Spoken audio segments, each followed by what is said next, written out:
Okay, I'm going to get started by just welcoming everyone. Welcome to Wat Tung. Nice to see all of you guys here. Welcome to everyone online as well. Sawadee Krap.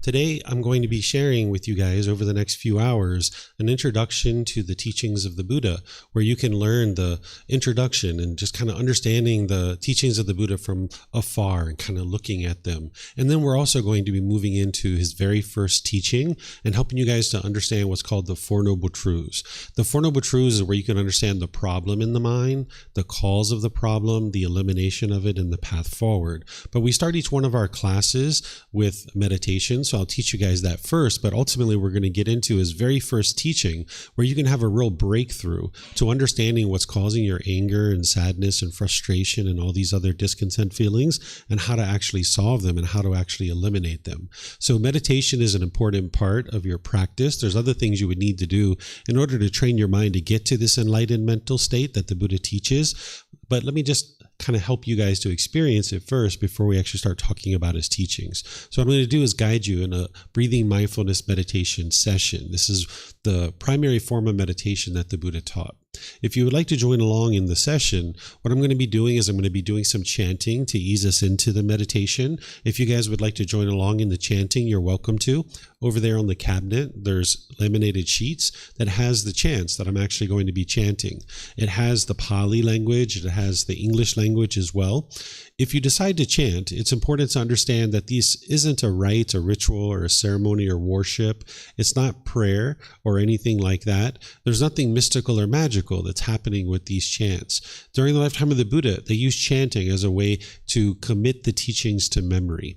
That every 2 weeks, his students would come together and they would recite his teachings orally, because everything that he taught was oral. They didn't write things down during his lifetime because the technology to write things down didn't exist in that region of the world. So they used to recite his teachings orally. That's how chanting came about. So when you understand that that's how chanting came about, you can understand that there's nothing mystical or magical about chanting. It's not worship or prayer or anything like that. It's not a ceremony. Today, we use chanting as a way to ease the mind into meditation and actually get more benefit out of the meditation itself, because you're going to have some awareness of mind and awareness of the breath as you're easing into the meditation. So there isn't anything mystical and magical here with these chants.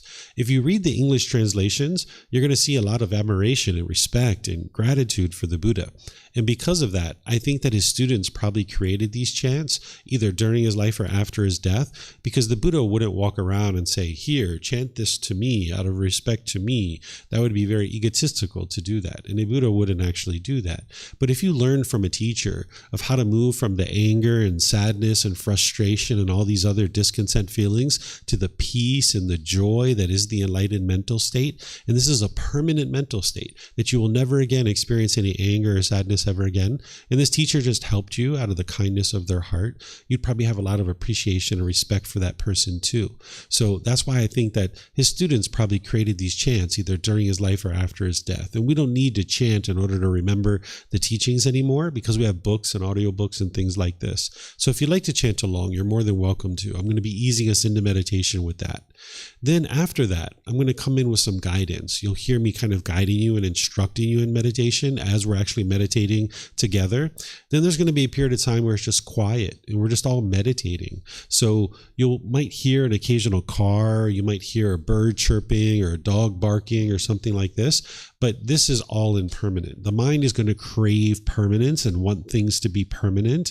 So if you have a craving for permanent silence, when you hear the dog barking, you'll be frustrated or agitated. Or if you hear a car go by, you'll be frustrated or agitated. But you can eliminate that craving for permanence where you understand that you can't be in permanent silence. There's nowhere on earth that there's permanent silence. So you would need to be able to train your mind to let that go if that exists. So you might hear occasional sounds during the meditation, during that quiet period where we're just meditating. But you'll just be focusing on your breath. You'll hear me guide you during the meditation. But there's going to be that period of time where there's no guidance and you're just meditating and training your mind. Then we're going to come out of the meditation with some more chanting. And then that's where I'll start today's class and helping you guys to understand the teachings of the Buddha from afar. And then we're going to go in and penetrate into his very first teaching so that you can understand what's causing the anger and the sadness and frustration, so that then you can actually learn how to eliminate it. So you don't have to continue to walk around in life life with all the anger and sadness and frustration and all those other discontent feelings. In terms of your body position for meditation, there's 4 positions that the Buddha taught, and you would learn these different positions at different times during your journey to enlightenment. There's the seated, standing, lying, and walking meditations. These are 4 positions that you would use at different times. Oftentimes people are learning in the seated position, so I'll teach you guys that first so that you'll understand that, and then in other future courses and retreats, you can learn those other positions. But oftentimes people are learning in the seated position. So people are usually sitting on the floor or sitting in a chair. We have chairs here, you're welcome to use those. Anybody at home, you might be on a sofa or a bench or in a wheelchair or something like this. You can really sit however you're comfortable. There's not just one way to actually sit. It's not possible for all of us to be in exactly the same position because we all have different body types and we're going to find different things to be comfortable. So the guidance that I provide you about the body is just to kind of help you to find something that's comfortable for you, but you can really sit however you're comfortable.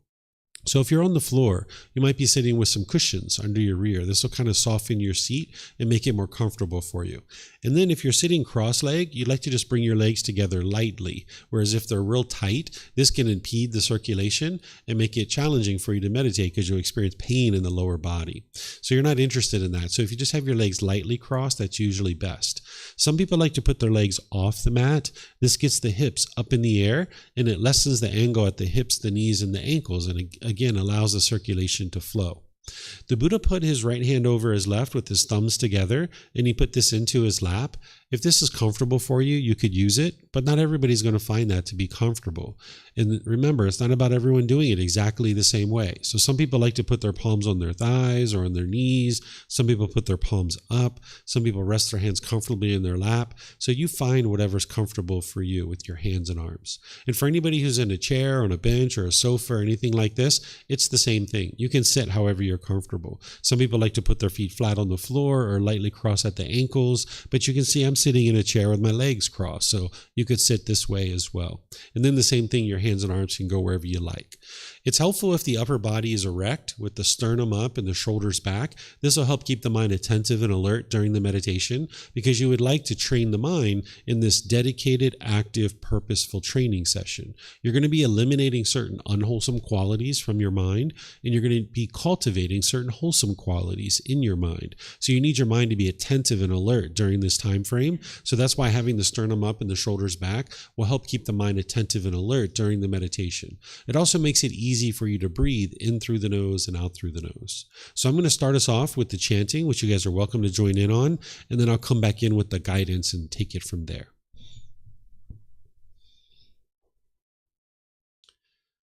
Arahang Samma Sambuddho Mahakawa Wat Tung Mahakawanhang Apivateyami Savakato Mahakawata Tammo Dhammang Namasami Supatipano Mahakavato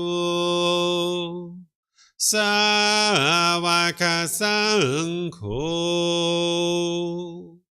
Saṅghang Namami Namo Tassa Bhagavato Arahato Samma Sambuddhassa Namo Tassa Bhagavato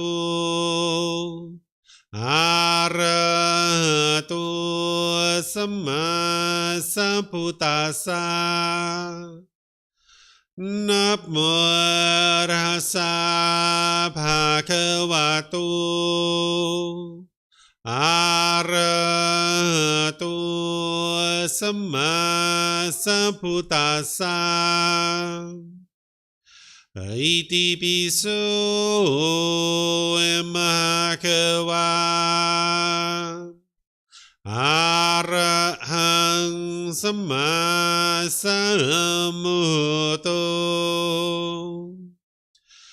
วิชาจารณังสัมมุโนสกขาโตโรกาวิตุอนุเตโรปุริสานามาสติสัตตาตาวามนุสนังพุทโธภาควาติ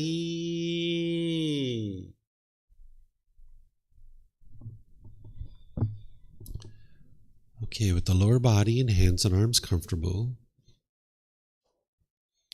and the upper body erect,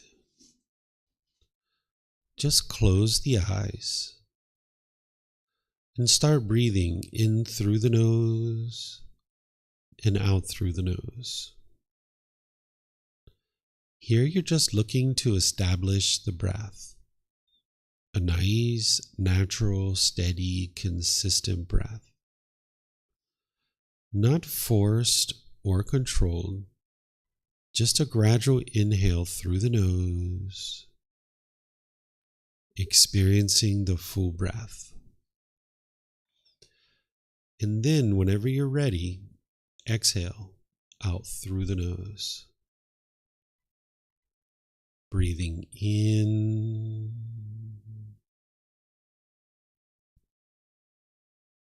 and out.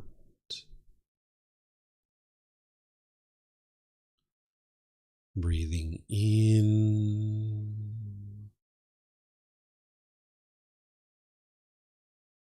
and out.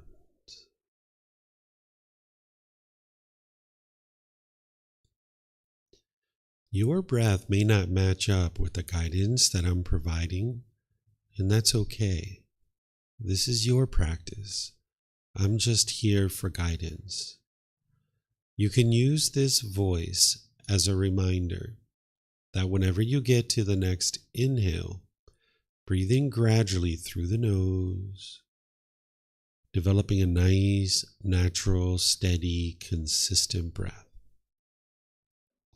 And then whenever you're ready, exhale out through the nose, experiencing the full breath.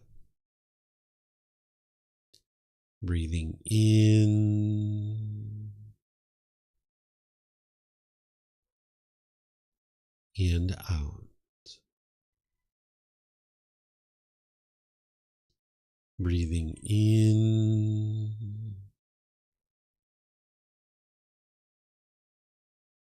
and out. With the breath well established, start fixating the mind on the breath, either the sound of the breath coming into the nose or the sensation of air moving over the skin into the nose. The breath is the present moment.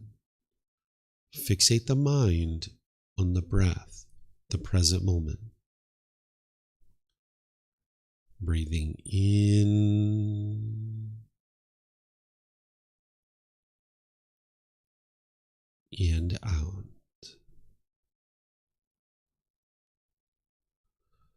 Breathing in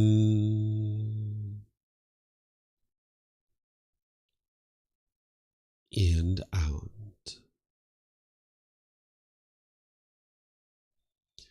With the mind fixated on the breath, whenever you notice that it moves off the breath, cut that off, let it go, and come back to the breath, the present moment. No need to observe the thought, label it, judge it, analyze it, or even try to figure out where it's coming from. Whenever you notice that the mind is moved off the breath, cut that off, let it go, and come back to the breath, the present moment. Breathing in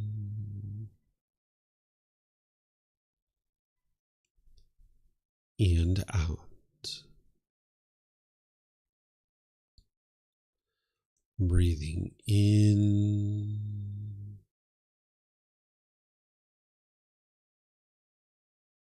and out. I'm going to be quiet now and let you do this work of focusing on the breath, cutting off and letting go anytime the mind moves off the breath. You have nowhere to go. There's nothing to do. No one needs you right now. This is your time to focus on the breath. Breathing in and out.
Arahang Samma Sambuddho Bhagava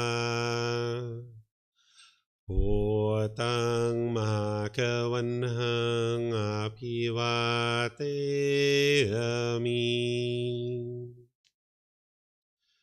Savakato Bhagavata Tammo Dhammang Namasami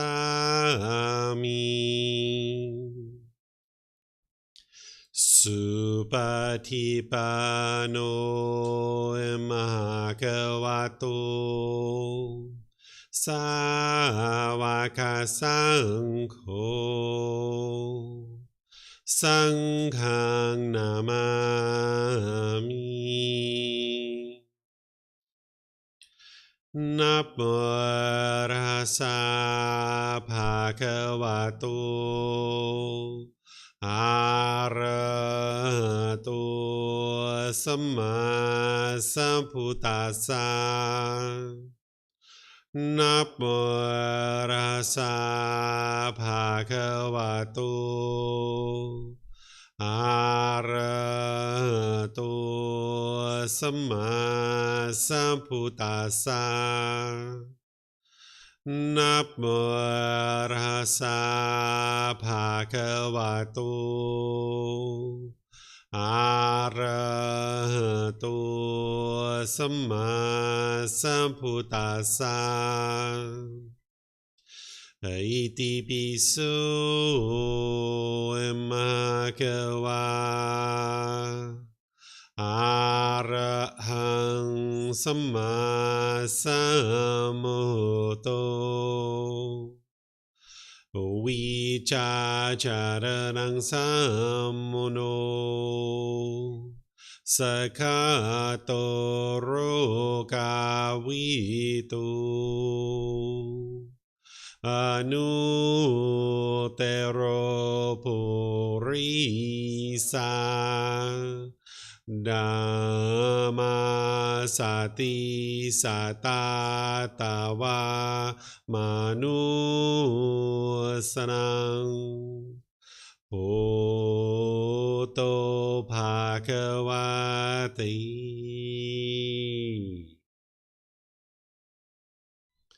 Okay, if you guys would like to slowly make your way out of meditation. Once again, welcome to all of you guys. Nice to see all of you guys here. Welcome to Wat Tung. For those of you guys that maybe it's your first time here, I'd like to just share a few things that'll help you feel even more comfortable being here. In the back of the room, we have two doors in the back of the room. They're bathrooms. You're welcome to use these at any time. Feel free to get up and help yourself and use the restrooms. Outside the door, if you go out to the parking lot, there's main temple bathrooms, whereas if you look at the signs, it'll take you around to the main temple bathrooms. You can use those as well.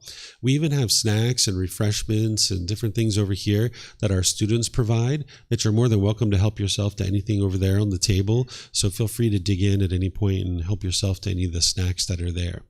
So I'm here to share with you guys the introduction to the teachings of the Buddha. This is where you can start to learn a little bit about the teachings of the Buddha in just a short period of time. And then if you'd like to join other classes or courses or retreats that we have, you're more than welcome to do that.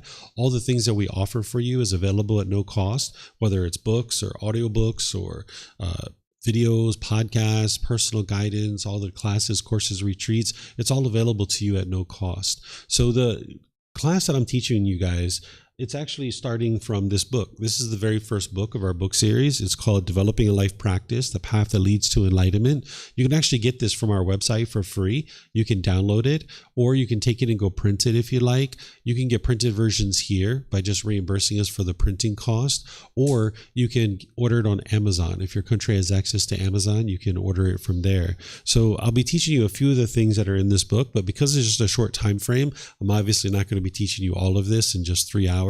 So there's plenty for you to learn here to really help you get established with the teachings of the Buddha.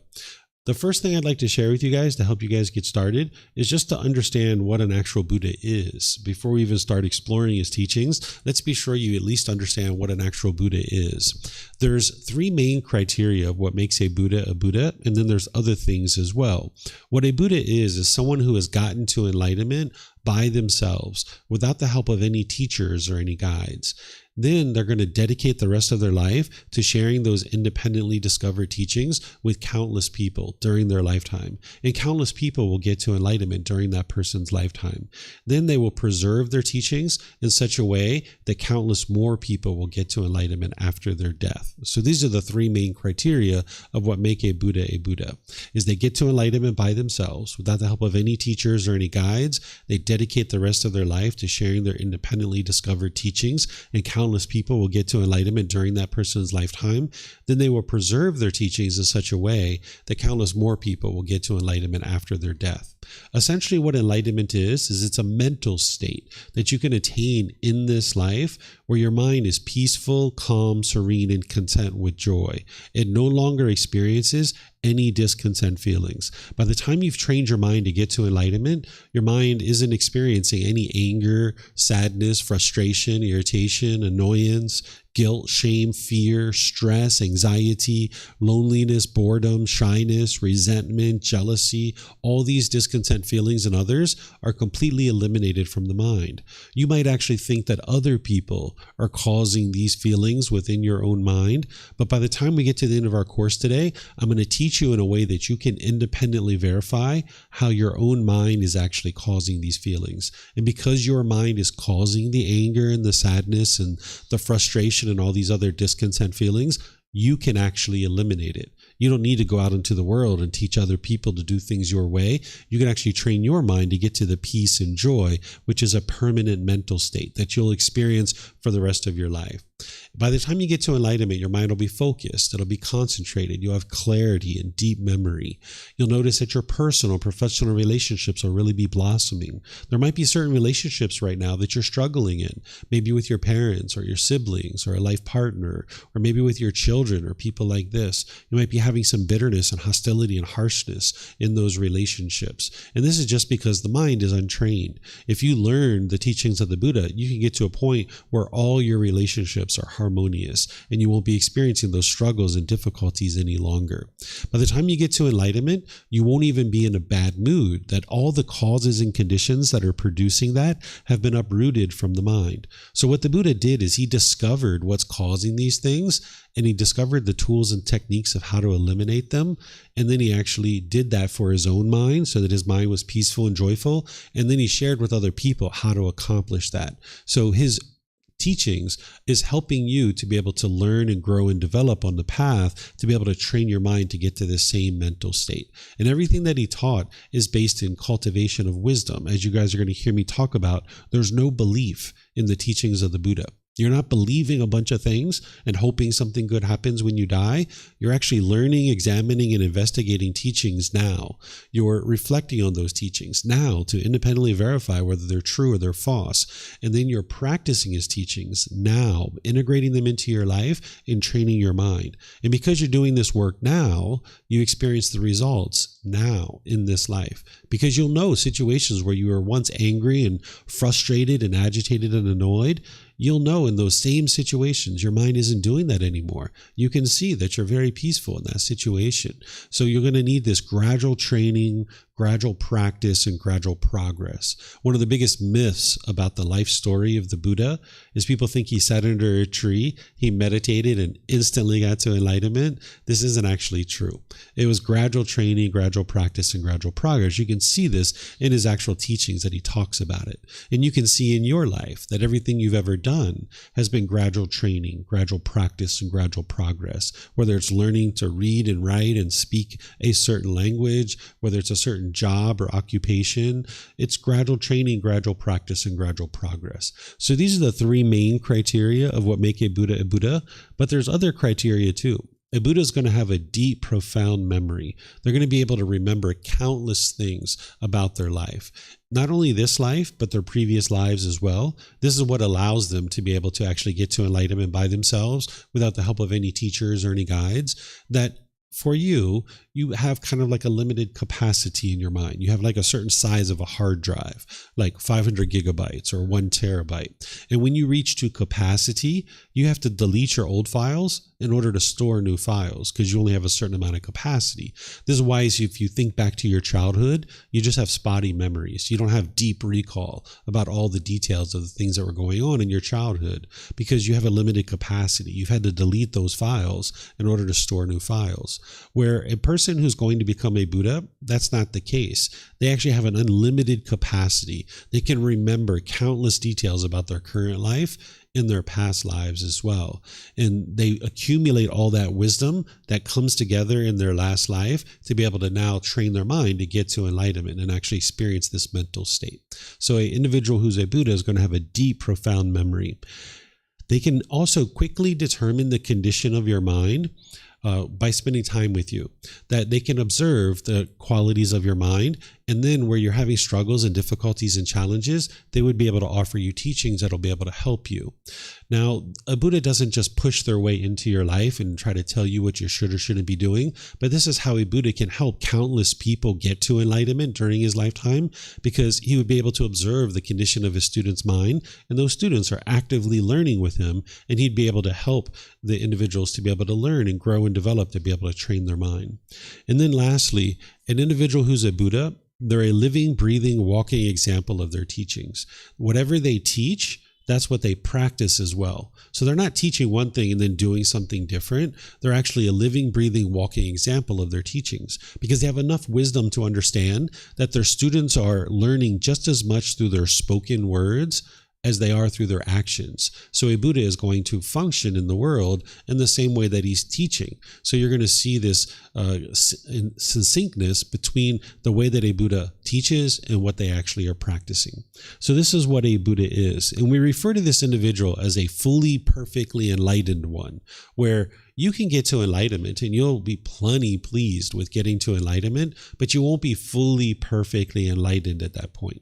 A fully, perfectly enlightened one is an individual who's a Buddha because they don't have any teachers or any guides. So when they're training their mind, whatever they know at the end, by the time they get to enlightenment, that's what it takes to get to enlightenment. Whereas if you learn from a teacher, you might just be doing a few things that didn't necessarily lead to your enlightenment. Maybe you've gotten to enlightenment, but you still have like 10% or 20% of like extra baggage, that those things didn't actually lead to your enlightenment, but you're still kind of doing them.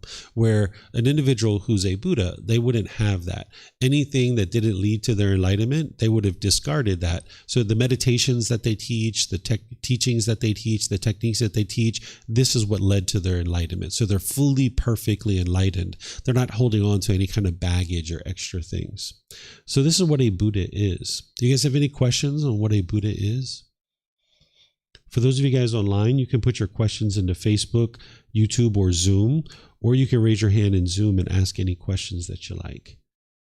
So I don't see any questions here. No? Okay. All right. So now I'll move on and share some more with you guys, just helping you understand what the teachings of the Buddha are.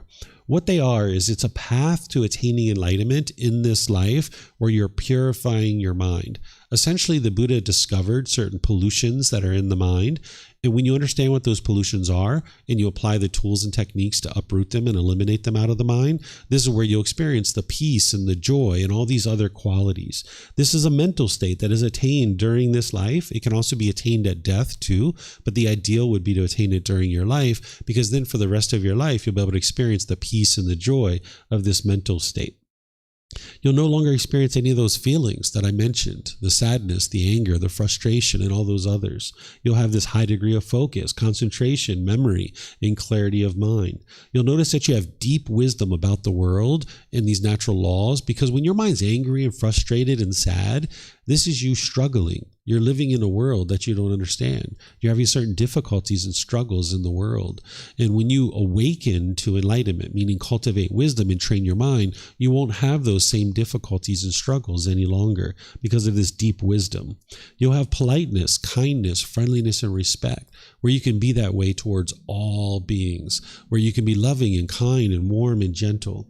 Right now, that's probably a challenge for you. There's probably certain situations where you're angry, where you're bitter, and you're hostile and you're harsh. And I understand that. But you can actually get to a point where you're always polite, always kind, always friendly, and always respectful. And then that's why your personal, professional relationships will be at ease. They'll be really blossoming because you're not being bitter and harsh and hostile in your relationships any longer. So you can improve and transform your relationships. The way that this is occurring is through eliminating what's called craving, anger, and ignorance. I prefer to use the phrase unknowing of true reality, but this is the way that it's described, is there's these craving, anger, and ignorance. This is a high-level way of describing the pollution in the mind, and I'll just kind of introduce you to this so you understand what it is, so that you can see how the mind functions.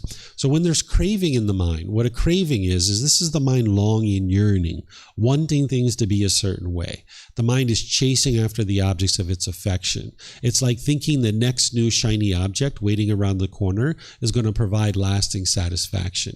It's like your selfish desires. The mind's thinking something external is going to provide lasting satisfaction, so it chases and chases and chases and chases. If you've ever been in the mall and you're like, oh, new pair of shoes. Oh my God, those look so good on my feet. Oh, I just can't wait to get those shoes. I can't wait to get them. Or maybe it's like a new mobile phone, or maybe it's like a video game or something like this, or some new jewelry or something like this. Your mind's like pulling towards it, and the mind just wants it so badly. Or maybe it's a boyfriend or a girlfriend or a car or a house. The mind just thinks, if I get that thing, everything will be so perfect in my life. I need this external thing to be happy and peaceful and joyful. Well, this is what's called craving, desire, attachment, wants, and expectations. The mind is craving permanence. And if the mind gets what it wants, it gets happy, it gets excited, it gets pleasant feelings like thrill and euphoria. But if the mind doesn't get what it wants, if it doesn't get what it expects, then it gets angry. It gets sad, it gets frustrated, it irritated because the mind's not getting what it wants. So if you look outside and you get so happy when it's sunny outside, that means that when it's raining, you probably get frustrated or annoyed. Or if you get really happy when your bank account goes up here, when it goes down here, you'll probably be frustrated or annoyed. This is just change. That's all that is. And the world's full of change. Everything around you is changing. But the mind's craving, desire, attachment, the wants and expectations, the mind is craving permanence. It's wanting things in the world to be permanent, when in reality, everything around you is impermanent. And as I said, if you get what you want, you get happy or excited or elated. But if you don't get what you want, then you get these painful feelings. And one of the things that can arise is anger. This is the bitterness, the hostility. This is where you become unskillful, where you might be bitter and harsh and hostile towards other people. Because the mind firmly believes that what's causing your anger is something external. So you might have been bitter and harsh and hostile towards mom or dad or brothers or sisters or other people in your life. This is normal for an unenlightened being, that it falsely believes the problem is external, so it will be bitter and harsh and hostile. And when you're experiencing those painful feelings, you will typically push someone away, or you'll push the situation away. You might have noticed that, where you push your friends or family members away, thinking that that's going to solve the problem. This is called aversion, or you may be trying to push a situation away. So this is not going to solve your problem. Then the other thing the mind can do when it's experiencing that anger is you might be bitter, harsh, and hostile towards people through your intentions, your speech, and your actions. It's kind of like an animal growling and roaring at another animal, thinking that this is going to somehow fear this person into doing things your way, because your mind's trying to get those cravings fulfilled. It wants things to be done a certain way, and it thinks, if I can just be bitter, harsh, and hostile here, this person's going to do things my way, and then everything will be solved. Or the third thing you might do is you might put your expectations on people and try to control people and kind of force people to do things your way. And as long as your mind is doing this, you're not going to be able to live harmoniously with all beings, because you're pushing people away, you're being bitter, harsh, and hostile. Maybe those people choose to leave out of your life, or you might be putting your expectations on people and pressuring people, and now they don't feel comfortable around you, so they'll choose to leave out of your life, right? So you can actually transform this. If you understand that this anger is coming from within your own mind, it's not coming from something external, then you can solve this. But the whole reason why this stays in place, where the mind is craving and having anger, is this third one.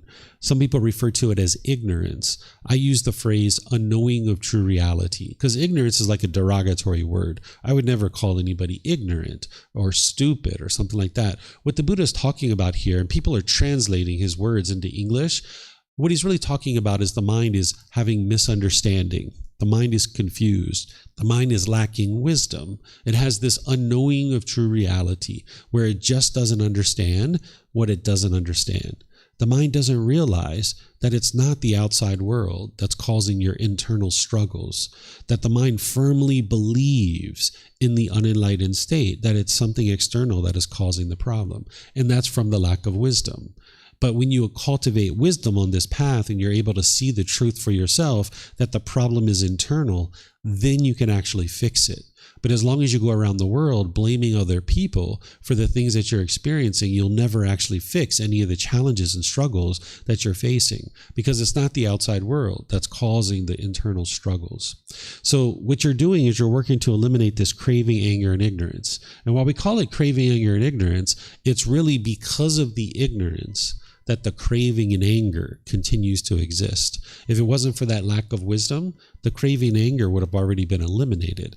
But because of this unknowing of true reality, because of the confusion, the misunderstandings, the craving and the anger continues to exist in the mind. But you can purify all of that. And that's what the teachings of the Buddha are guiding you to do, is purify the mind of craving, anger, and ignorance. Okay? So more about what the teachings of the Buddha are, is he's helping you to understand the natural laws of existence, namely the natural law of Gotama. You might have heard this referred to as karma. The word karma is from the Sanskrit language, where the original teachings of the Buddha are in the Pali language. And in the Pali language, they use this word Gotama. If this translated to just one English word, I would just use that word because it'd be easier for everybody. But since it doesn't translate to just one English word, I still need to use this word Gotama.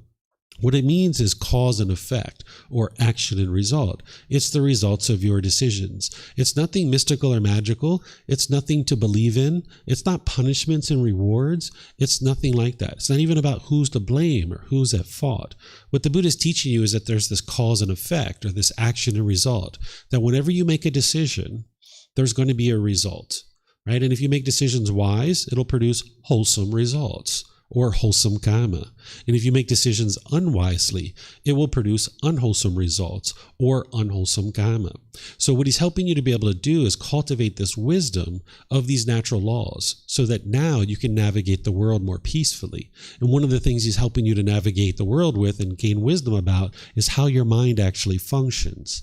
If you think back to when you were a child, we all struggled because we didn't understand the natural law of gravity. So we struggled. We fell down. We hit our head. We bumped our elbows. We broke our toys. We had all these other kind of difficulties and struggles. And because of that, we cried. We got upset. We were frustrated because we were essentially living in a world that we didn't understand. So we struggled and had difficulties. But slowly but surely, we cultivated wisdom about these natural laws. The natural law of gravity, by the time we were 10 or 12 or 14, we fully awoke to it. We had full wisdom. And that's when we learned that we needed to tie our shoes tighter. We need to look at the surface of the sidewalk. We stopped being so giddy and bouncing around all the time. And now we can do things like climb ladders, ride bicycles, get on airplanes and fly all across the world, because we fully awoke to the natural law of gravity. And now we don't struggle and have difficulties with that in our day-to-day life because we fully awoke to it. But there's other natural laws that the Buddha taught that the mind is unaware of, that you need to be able to learn. Because when you're angry and sad and frustrated, that's because the mind's living in a world that it doesn't understand. It hasn't awoke to the wisdom of these natural laws. So what you're doing on this path is you're learning, you're reflecting, and you're practicing to acquire wisdom. That's why you don't believe any of the teachings, because you need to eradicate that ignorance or that unknowing of true reality. So you're never interested in believing anything. Don't believe anything I say. Don't believe anything that I write in books. Don't believe anything, because belief doesn't lead to wisdom. With belief, you're just believing something because somebody convinced you to believe it, or you convinced yourself to believe it. What you would like to be able to do is get to wisdom, where now you understand the world that you live in, and now you can navigate it peacefully with your relationships and all the other things that you're having in your day-to-day life. You can make wise decisions that's going to produce wholesome karma or wholesome results. So the Buddha didn't explain the way the world should be and give you like a bunch of rules and commandments to follow, right? He's not explaining to you the way the world should be. He's explaining to you the way the world is. Sometimes people get into things like this, and what they're learning is a bunch of rules and commandments or rites and rituals and ceremonies. And it's kind of like somebody saying, this is the way the world should be. Now go out into the world and be this way and convince other people to do this too. And then the world will become a more peaceful place if we all follow these rules. This isn't what the Buddha taught, because that doesn't lead to a peaceful life, because you're out there trying to convince other people to do things your way. Instead, what the Buddha taught is he's explaining to you how the world is. And when you understand how the world is through these natural laws, now you won't struggle because you live in a world that you understand. You won't have those difficulties. So the Buddha taught you how to train the mind to get to the point where you can experience complete peace and joy through understanding these natural laws. And now you can navigate the world without the struggles and without the difficulties. Having removed the pollutions of the mind, you'll be able to then function optimally. You'll see that your mind will be performing optimally. So more about what the teachings of the Buddha are, is the teachings of the Buddha are timeless. The things that he taught about in the natural laws that he described 2,500 years ago are the same exact natural laws that exist today. So his teachings are very clear, very concise, and very precise. And just like they applied 2,500 years ago, they apply now. So his teachings aren't stuck in a cultural past, right? He's explaining these natural laws, and they're the exact same natural laws, so they can apply during his lifetime and they can apply now. He did teach about the cycle of rebirth. He taught about hell, the animal realm, afflicted spirits, the human realm, the heavenly realm. These are all things that you can independently verify. Like I mentioned, none of his teachings are based in belief. You might not have the wisdom of how to independently verify the cycle of rebirth right now, or these 5 realms of existence, but as you gain more and more wisdom on the path, you can get to a point where you understand how to independently verify the cycle of rebirth. And he taught these things for a reason, because as you're learning and growing and developing on the path, you're going to need to know these particular teachings. But when you're first getting started, I suggest you just set it to the side, because what's happened in the past is in the past, and what may or may not happen in the future is in the future. So right now, you're a human being. Your mind experiences anger and frustration and agitation. There's a way for you to escape that and eliminate that. So you can set aside the cycle of rebirth in these 5 realms, but at some point you're going to be interested to learn about this. And the reason why someone would be interested in this is because as you're removing this pollution out of your mind, you might get to the point where you actually see these other beings. You can actually see beings from hell, from the afflicted spirit realm, and from the heavenly realm. You might even have contact through communication. They can actually speak to you. They can actually, just like a dog or a cat or another human being, we call these realms, but it's not like they're really in some far distant place somewhere. It's not like, the hell realm is deep down in the core of the earth and the heavenly realm is far up in the sky. All these beings are in the same time and space. So just like there's a human being sitting in this chair and an animal could come in here when I get up and leave and it could sit here, it's the same thing with these other beings. Hell beings, afflicted spirits, heavenly beings are all in the same time and space. So if you started seeing these other beings and you started communicating with them, you might think you're actually going crazy if you didn't understand that this is the way the world is. That's why he taught it, because it's the truth. And a third reason why he taught this is because you might actually have memories of your past lives. This is something that can happen as your mind starts lifting the pollution out. You might actually start having vivid memories of your past life.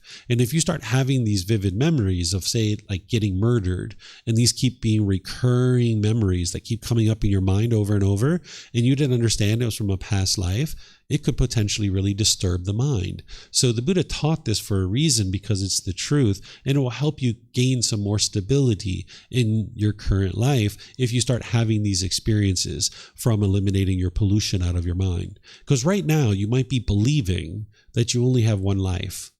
but you don't have any evidence that you only have one life. Maybe just because you can't remember your previous lives at this point. But if you start eliminating this pollution that the Buddha helping you to be able to learn how to eliminate, you might start having these vivid memories, and you can see that your belief about only having one life is untrue, that you've actually had multiple lives. You just maybe can't remember them right now. Some people have experienced things called deja vu, if you know what that is, where you're like experiencing something now and it feels utterly familiar to you, but you know it didn't happen in this life. This is deja vu. This is residual memories surfacing to the front of your mind, and you can start remembering those things. And there's other indications too. In volume 11, chapter 105, I share 17 different ways that you can independently verify the cycle of rebirth. But it's in volume 11, chapter 105 for a reason, because it's not usually something that you approach when you first get started. But this is something that the Buddha taught about. The Buddha also did teach about God. Sometimes people think that the Buddha didn't teach about God. You'll hear some people say that he rejected God or he denied the existence of God. And this isn't actually true. The Buddha didn't put God at the center of his teachings, because it's not God who determines whether you get to enlightenment or not. It's you that determines that. It's your decisions that determine that. So the Buddha put you at the center of his teachings, not God. So he does teach about this being, but he doesn't teach you to worship this being. He doesn't teach that this being is controlling the world. He doesn't teach that the goal is to be with this being at the end of this life. He just helps you to understand this being and what this being is all about. But ultimately, his entire teachings is all about you developing your mind. So you're at the center of his teachings, not God. So more about what the teachings of the Buddha are is the largest, most complete collection of the teachings of the Buddha are in what's called the Pali Canon. The Pali Canon are 45 volumes of books that are this thick, and we refer to it as the Pali Canon because it's the original language of it is Pali. These were discourses that were documented after his death. He lived from 563 BC to 483 BC. So he lived for 80 years. And during his lifetime, the technology to write things down didn't exist. It was in China, but it hadn't made its way to that part of the world yet. And you might not see that writing things down as technology, but 2,500 years ago, that was technology. So it didn't exist in that region of the world. So after about his death, a few months after his death, they were able to start documenting his teachings and writing things down. And now we refer to this as the Pali Canon. And what we've done in this book series, we have 13 books where we've consolidated it down into 13 books where we've extracted it. And now you have a consolidated version that you can actually learn and grow and develop to be able to understand the path to enlightenment. So this book series, The Words of the Buddha, The Path to Enlightenment Revealing the Hidden, is something that you now have access to that you can get for free by downloading it, taking and go print it, getting printed versions from us by just reimbursing us for our printed cost, or you can get it on Amazon if you'd like. And then lastly, the way that I think about the teachings of the Buddha and what they are is that the teachings of the Buddha are to heal from what hurt you so that you never need to hurt ever again. That's the way I think of his teachings. It's like inner growth. It's inner development. It's like a self-help program that you can heal from what hurt you so that you never need to hurt ever again. But what hurt you is actually inside your own mind. It's not the outside world. And sometimes people think it's the outside world that's causing all these struggles and problems in their life, and they try to fix the outside world. They might say, I'm going to change the world. Well, what you need to be able to do is understand the world. When you understand the natural laws, now you'll see that you can't change the natural laws. It's not possible. But when you understand these natural laws, now you can change your inner mind. You can change your mind's perspective of how you interact in the world. So you can heal from what hurt you so that you never need to hurt ever again. Okay, so this is what the teachings of the Buddha are. You guys have any questions on what the teachings of the Buddha are? No questions? Okay. All right. So now I'm going to share with you what the teachings of the Buddha are not. This is a way to help you learn what the teachings of the Buddha are, is to teach you what the Buddha's teachings are not. They are not a collection of beliefs, doctrine, concepts, opinions, views that will produce this pleasant afterlife if you believe in an unpleasant afterlife if you do not believe. That's not what his teachings are. They're not beliefs and opinions. He's teaching you the truth of the natural laws, and then you need to be able to learn and grow and develop and independently verify those to be able to see the truth and the wisdom for yourself. And it's not about an afterlife. The Buddha's not teaching you to get to an afterlife and have some pleasant afterlife. He's teaching you to get to peace and joy now in this life so that you can actually experience real improvement in your current life. His teachings in the Buddha are not a religion. If you think about religion as there's like an organization with one person at the top that's telling everybody else of what they should or shouldn't be doing, maybe there's rites or rituals or ceremonies or worship, or maybe there's like rules and commandments that everybody is taught to follow these rules and commandments. If that's the way you think about religion, the Buddha's teachings aren't a religion, because there isn't one person at the top of Buddhism that's telling everybody what they should or shouldn't be doing. There are no rites, rituals, ceremonies, and worship. Even if you go into temples and you see people who consider themselves to be Buddhist monks and they're doing rites and rituals and ceremonies and worship, the Buddha never taught any of those kinds of things, because his goal is to help you cultivate wisdom. And you can't cultivate wisdom through rites and rituals and ceremonies and worship. It's not possible to cultivate wisdom that way. So when you see people doing those kinds of things, whether it's at a temple or somewhere else, that's not from the Buddha. Even though that person might think that what they're doing is from the Buddha's teachings, you will never see anywhere in the teachings of the Buddha where he teaches rites, rituals, ceremonies, and worship. And the Buddha didn't teach rules and commandments. He didn't teach that way. He's teaching you the wisdom of how to awaken to these natural laws. Okay? The teachings of the Buddha are not punishments and rewards. Sometimes people have been taught that way, that there's punishments and rewards. The Buddha didn't teach that. And then some people teach these mystical and magical or superstitious or auspicious things. The Buddha didn't teach those kinds of things. He says it very clearly that there is no superstition on this path. And if you are looking to these kinds of things, then that's not the teachings of the Buddha. So there isn't any kind of mysticism or magic in his teachings. His teachings also aren't something to force other people to do. Right? It's not about forcing other people to do something. It's about you training your own mind and getting to the peace and the joy. Also, if you spend any time on social media, you might see these short little catchy phrases that people will attribute to the Buddha.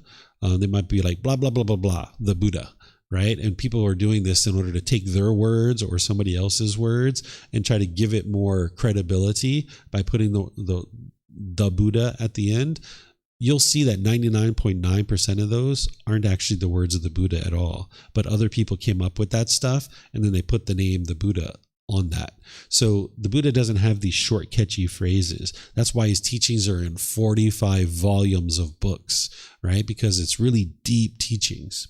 And then his teachings aren't something that's stuck in a cultural past that degrades or judges other people. Sometimes people think that teaching so far in the past, they must degrade women, right? Or they must degrade people who prefer same-gender relationships or things like this. This isn't actually true.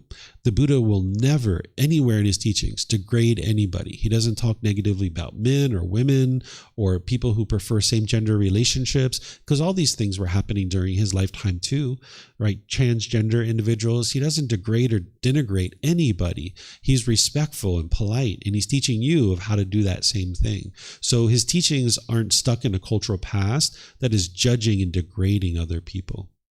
Okay, so do you guys have any questions on what the teachings of the Buddha are not? No questions? Okay, let me see what time it is. So I've been talking for about an hour. Normally, by the time we handle questions and everything, I've been talking for about an hour and a half at this point. And we usually take like a little break and give you guys a chance to stretch your legs and talk and get to know each other. If you guys would like to do that, we can do that. Take a little break. I see you nodding your head. So why don't we take a 15-minute break? Right now, it's basically 5 after. Why don't we get back together at, let's just say, actually, what would that be? That would be 2:25. So basically a little bit more than 15 minutes. And what I'm going to do when we come back from our break is I'm going to teach you the very first teaching of the Buddha. This is called the Four Noble Truths. This is where you can have a real breakthrough to understanding what is the problem in your mind, what is the cause of it, what is the solution to it, and what is the complete solution. And in 4 simple statements, you'll be able to independently verify why your mind is experiencing the struggles and difficulties, and then have the solutions to be able to help you. So if you'd like to take a little break, we'll get back together at 2:25, and I'll pick it up from there. Okay? Enjoy your break.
Okay, so I'm going to teach you guys this very first teaching of the Buddha. It's called the Four Noble Truths. This is where you start out. Like if you were going to take a hike on a hiking trail, there's usually like a sign at the beginning of the hiking trail that gives you like an indication of what it is that you're going to be encountering on this hike. That's what the Four Noble Truths are. It's like a trailhead. It's helping you to be able to understand the path in a very short period of time so that you can see what's ahead. So I'm going to teach this to you, but it's important that you don't believe it. Don't believe what I teach you here, because belief isn't going to help you to cultivate wisdom. In order to get to wisdom, you need to be able to learn, examine, and investigate. You need to be able to reflect, to independently verify, and you need to be able to practice, to be able to train your mind. So I'm going to walk you through to help you understand how to do that learning, reflection, and practice so that you're not believing anything that I have to share. So these Four Noble Truths is where you can have a real breakthrough to understanding what's causing your discontent feelings so that then you can actually eliminate it. In order to understand the Four Noble Truths, I need to first explain to you the three universal truths. This is part of what's called the Eightfold Path. The Buddhist teachings has this core central teaching of the Eightfold Path, and it starts with right view. That's what I'm going to teach you now is right view. But in order to get to enlightenment, you need to learn all these individual factors in what is separated into these three categories. But I'm going to start you off with this right view, helping you to be able to understand what's causing these feelings in the mind. And in order to understand it, you need to first understand the three universal truths before you can understand the Four Noble Truths. These are like building blocks to help you understand the Four Noble Truths. We call these truths because the Buddha knew that they were true. I know that they're true, and other people know that they're true too. But in order for you to benefit, you're going to need to know that they're true. And that's why you're not interested in believing them. But you learn, examine, investigate, you reflect, independently verify, and you practice. Here's what I mean by that. I'm going to teach you this first universal truth of impermanence. I'll help you to understand it intellectually. Okay, so what this universal truth of impermanence is teaching you is how the world is. The Buddha is teaching you that the world is impermanent, that everything around you is constantly changing. Remember, this is a building block that's going to help you to understand later. Anything you see, hear, smell, taste, anything that touches the body, and anything that goes through your mind, like thoughts or ideas, these are all impermanent, meaning they're constantly changing, right? They arise, they change, and then they fade away. Okay, this is called impermanence, meaning not permanent.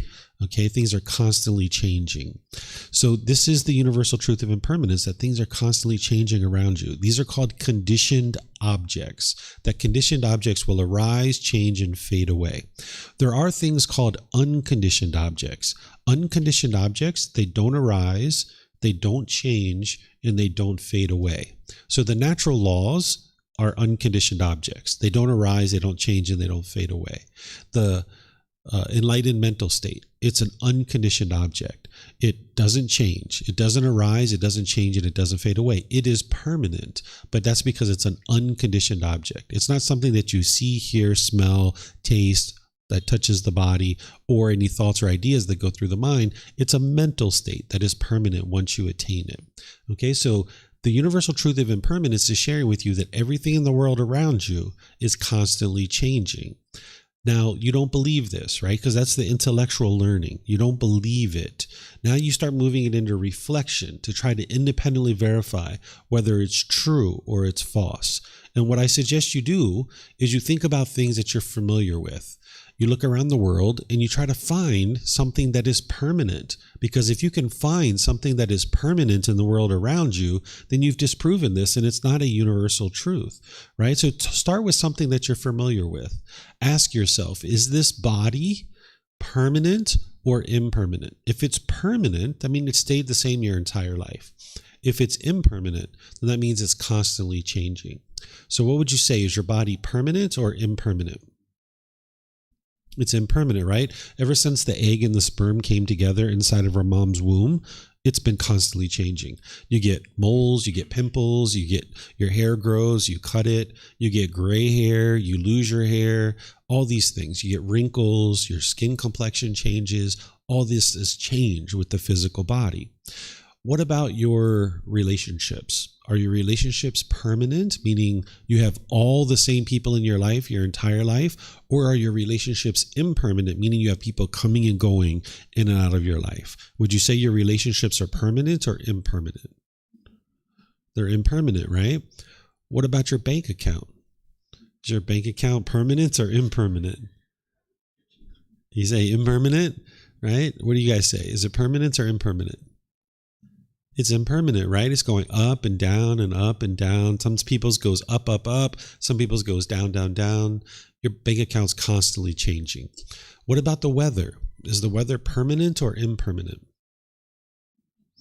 It's impermanent, right? It's sunny, it's raining. Some places it snows and sleets and tornado and hurricanes, typhoons, all these different things. This is change, right? So we could go on and on and on and on. And maybe you need to do that. Maybe you need to go around the world and be able to see that things are indeed impermanent. When you're walking down the street and you see a crack in the sidewalk, that's impermanence. Here in Thailand, the sidewalks go up and down, right? If you walk down the street, like some sidewalks go high, some go low, some streets have sidewalks, some streets don't. So you're going to see this constant change in the world around you. And you need to be able to see that very clearly. Like even the wood planks on the floor of the temple, some of them are longer or shorter, some are different color, different shape, different texture. This is all constant change, right? So you would like to be able to see this constant change in the world.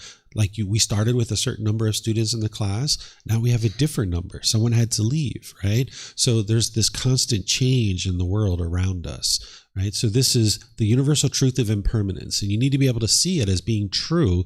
So you have that wisdom because it's a building block that's going to help you to understand the Four Noble Truths. The second one here is the universal truth of discontentedness. This is the Buddha explaining to you what the unenlightened mind experiences. Some people refer to this as suffering. I don't translate it that way.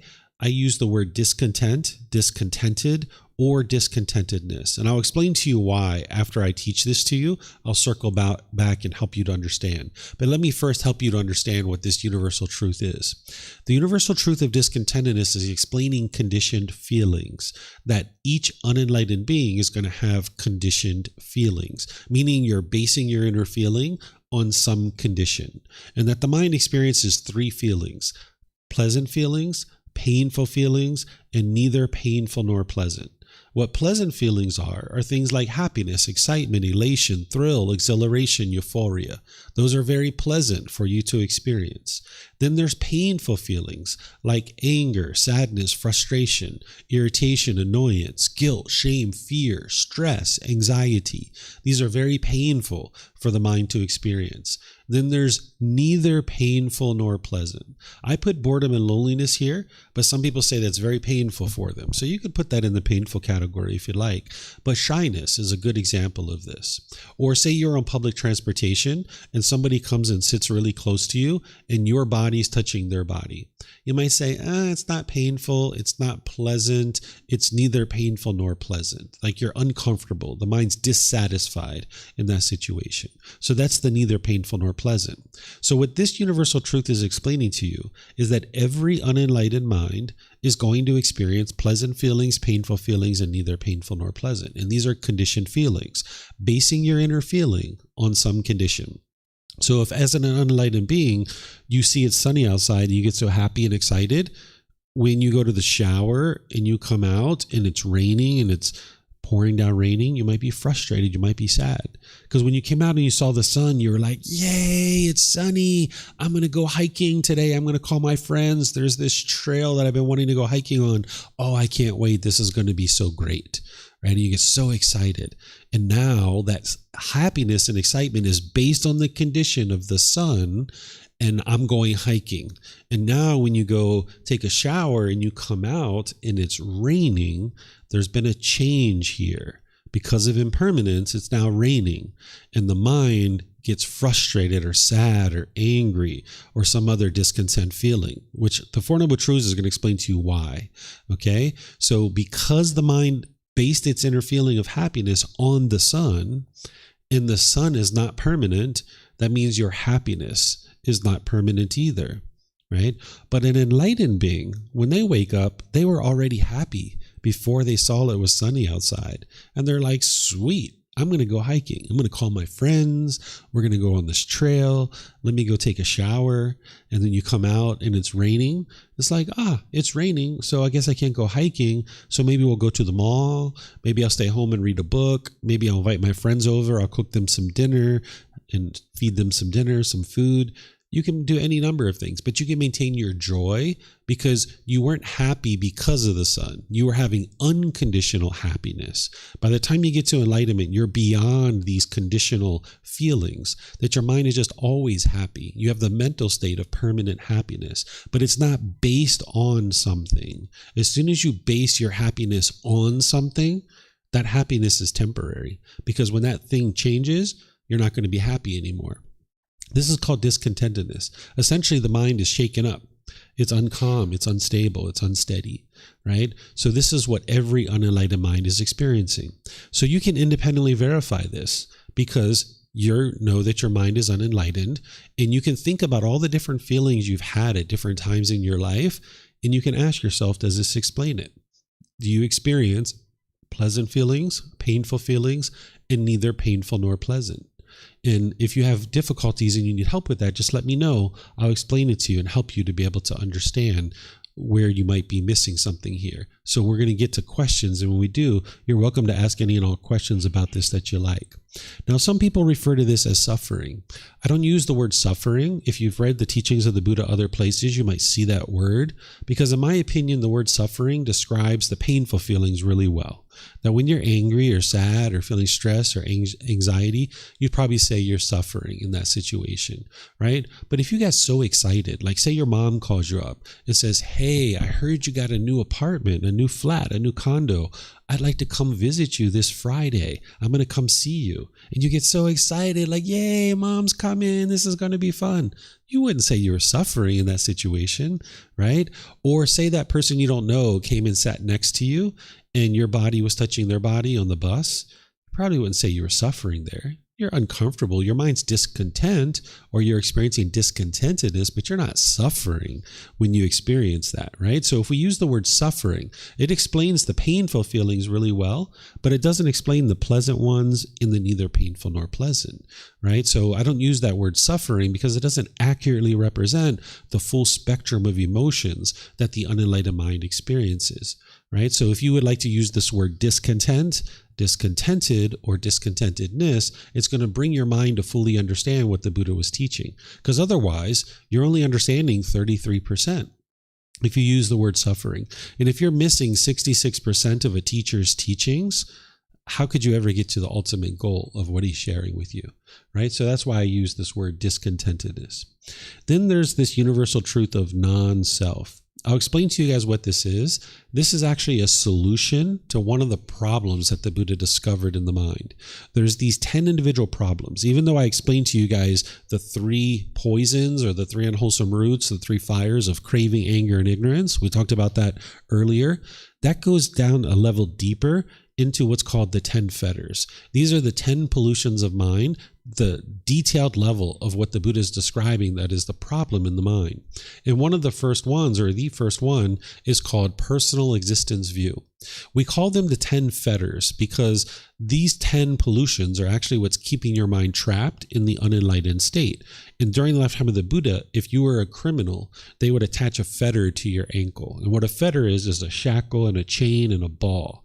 And now it keeps you trapped in that unenlightened state, right? So during the lifetime of the Buddha, if you were a prisoner, they would keep you confined through attaching a fetter to your ankle. They would just turn you out in a field with the shackle, chain, and ball. Where today we put prisoners in jail cells or prison cells. So when the Buddha describes these 10 pollutions, he describes them as fetters because he saw these fetters on these people's ankle, keeping them trapped and confined in a certain area.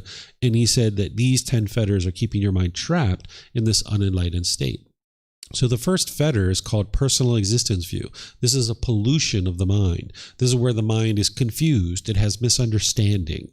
It lacks wisdom. In the unenlightened state, the mind believes that this body is you, or that this mind is you. So now you might cling to this body, to this self-image, or this self-identity, wanting to be perceived by others in a certain way. So now, if you say we're at a social situation and you spilled something across your clothing, like chocolate ice cream or spaghetti sauce or something like that, you might be embarrassed in this situation because now you think that this body is you and you're not being perceived by others in a certain way. And now the mind is conflicted with that.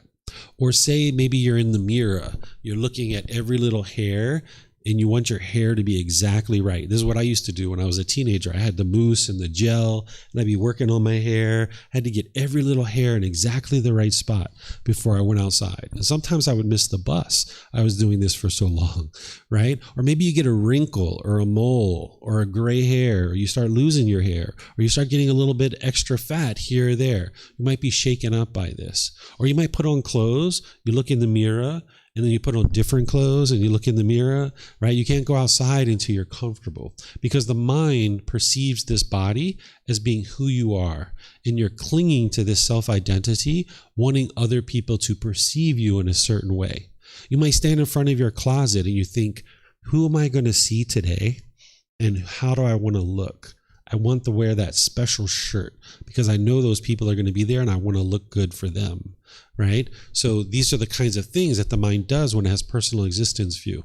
That's related to the self-image. But then there's a self-identity that the mind can hold on to, where it can cling to who you think you are as a person. This can be your culture, your ethnicity, your sexual orientation, your nationality, your job or occupation, where you might cling to like, I am Chinese, right? Or I am Italian, or I am Israeli, or I am American, or any of this I am, right? It could be I am a boyfriend, I'm a girlfriend, I'm a husband, I'm a wife, I'm a police officer, I'm a taxi driver. Any of this I am that the mind is holding on to, it thinks that this is who you are. And now, as long as you cling to that, wanting it to be permanent, when things change, you'll really struggle. So think back to that boyfriend or girlfriend that you got together with. When you guys first got together, your mind started maybe to identify with, I am a boyfriend, I am a girlfriend. And now you guys were together for a period of time.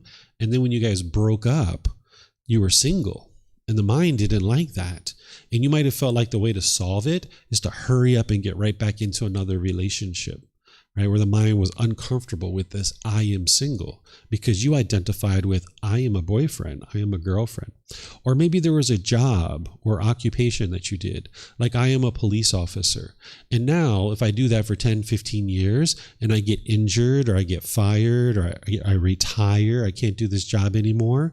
Now this person's a taxi driver and they really struggle because the mind thinks I am a police officer. But now they're not doing that anymore and they'll really struggle during this period of time. So you might notice that your mind's clinging to any kind of I am this. One time I had a student contact me. He's been learning with me for a little while. And he said, David, ever since COVID, I go into these places that I order something for 30 seconds and they turn around their computer screen and I'm supposed to put in the amount that I would like to pay them. And it says tip 20%, 25%, 28%. He's like, I just ordered a coffee for 30 seconds. Why do I have to tip them 25%? He's like, I'm really conflicted with this because I am a good tipper and I feel so uncomfortable not tipping. Why is it that I feel so uncomfortable not tipping? Well, his mind was clinging to the I am a great tipper. And now when he was choosing not to tip, he was really conflicted with that. He really struggled with that, right? Because his mind was clinging and holding on to that as his identity. So you might hear things that are positive and agreeable about this self-image or about this self-identity. Someone might say, wow, you're so beautiful, or you're so handsome. That shirt really brings out the colors of your eyes. And now you feel so proud. You feel so great. Like, wow, they're talking about me. But then it's only a matter of time before someone says something negative or degrading about how horrible you look. And that new hairstyle looks horrible on you. Whoa, now you feel frustrated or agitated.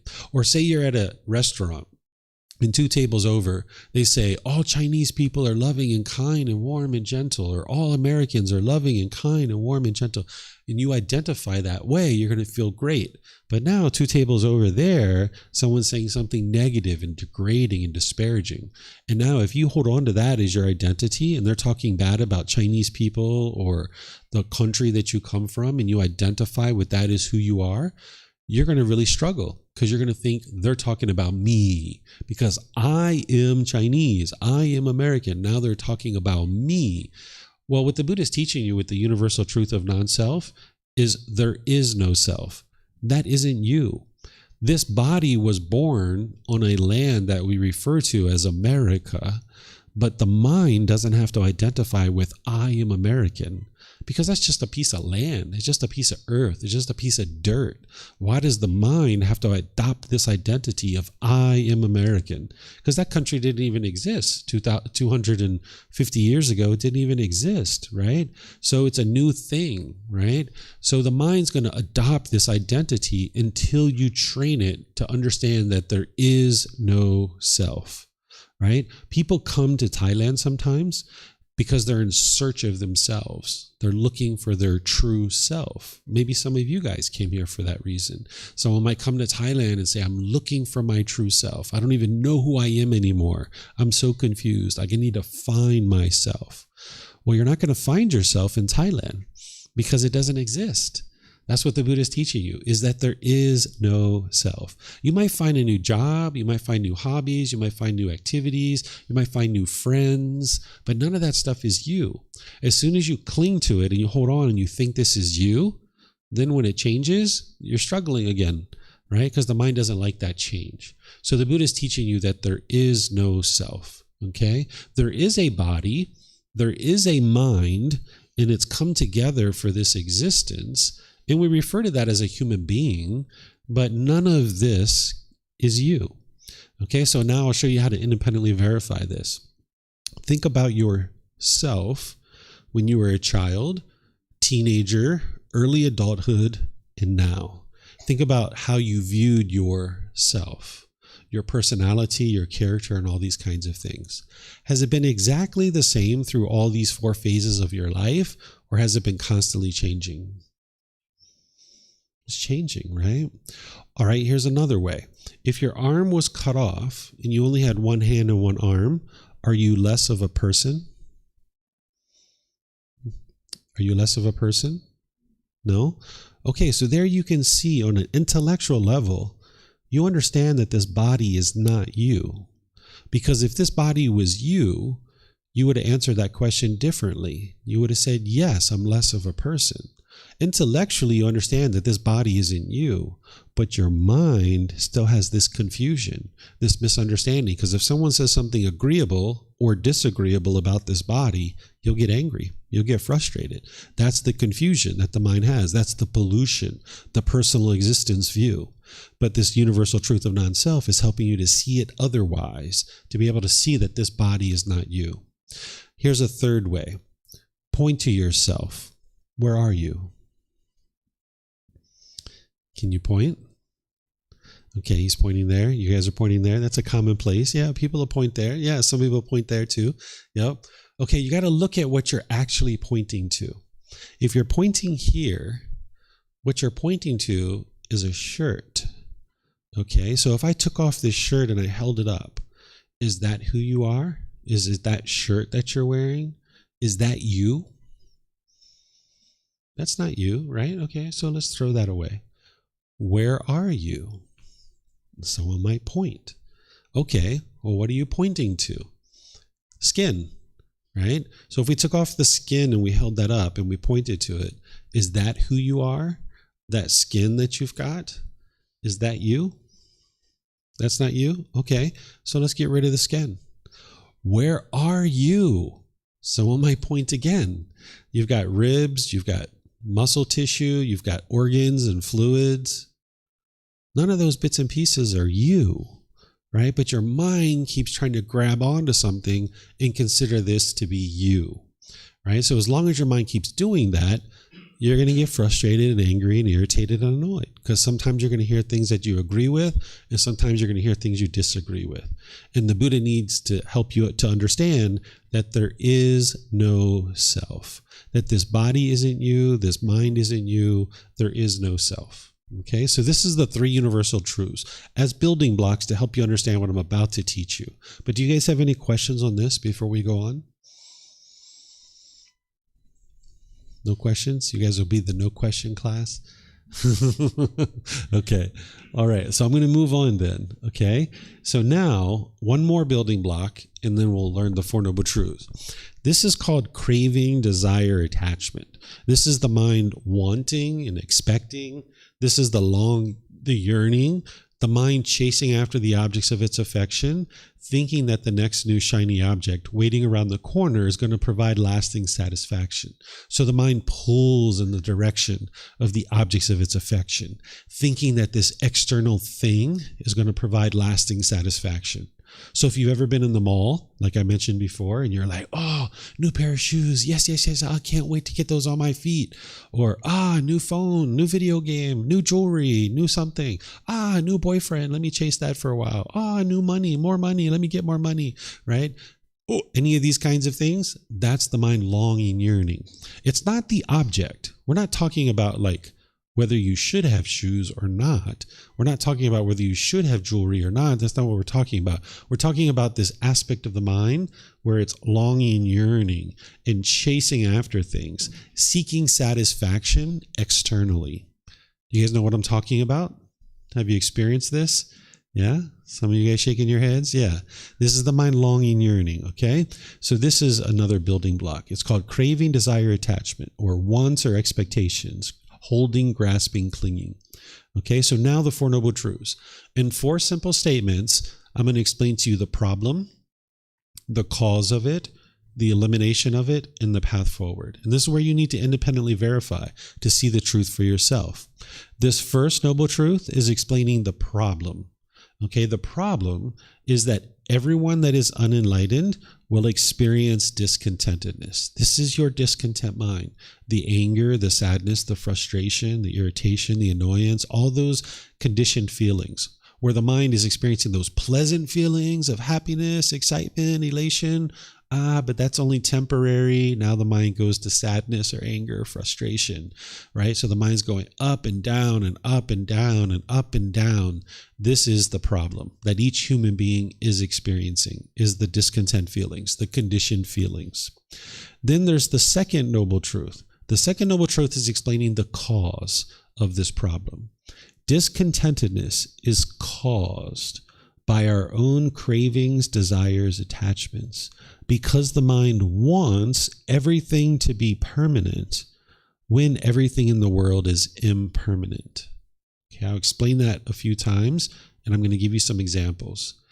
Discontentedness is caused by craving, desire, attachment, that longing, that yearning, the wanting things to be a certain way, the expecting things to be a certain way, because the mind craves for things to be permanent, but yet everything in the world around you is impermanent.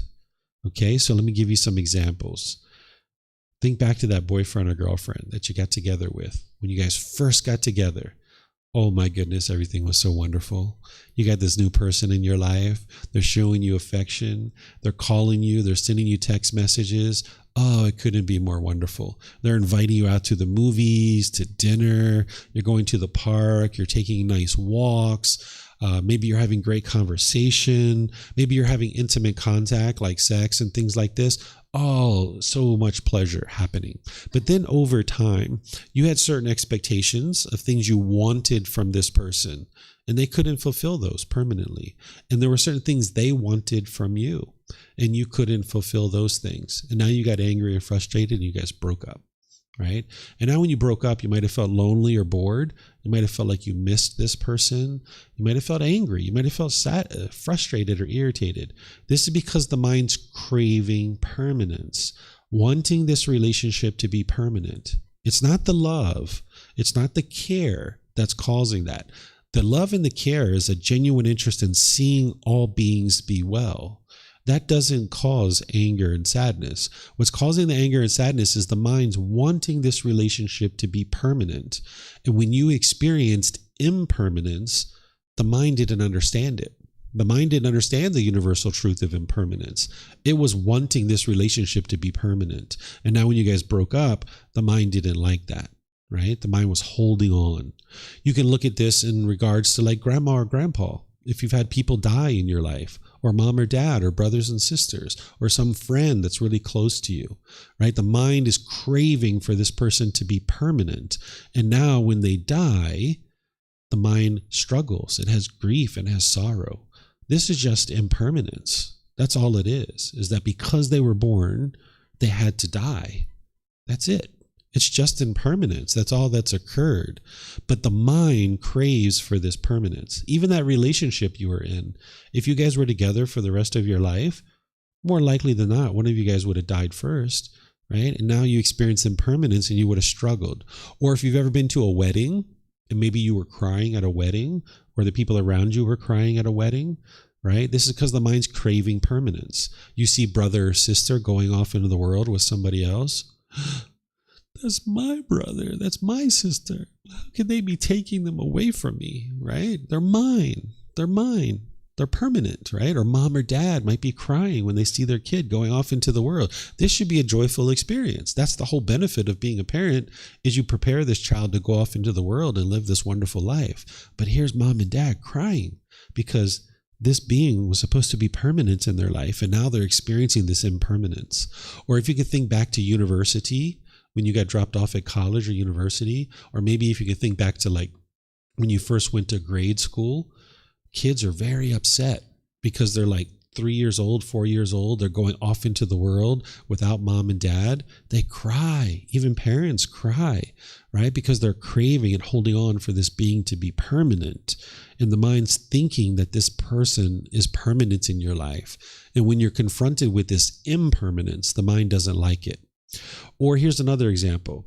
Let's just say you got a brand new car. You were saving up for this car, like maybe for many, many years. You saved all this money. You worked really hard. You bought this car in cash. You drive off the parking lot and everybody's waving at you like, wow, look at her. She's so successful. Wow, look at him. He's so successful. You're so proud driving your car, feeling all these pleasant feelings. And now you park your car at the store.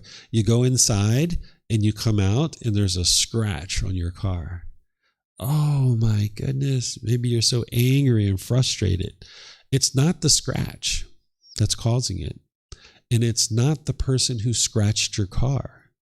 What's causing the painful feelings is the mind is craving permanence. It's wanting this car to look permanently beautiful.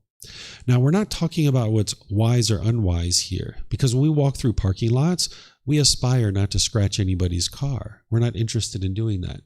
But we live in an impermanent world. It's only a matter of time before this car gets a scratch, right?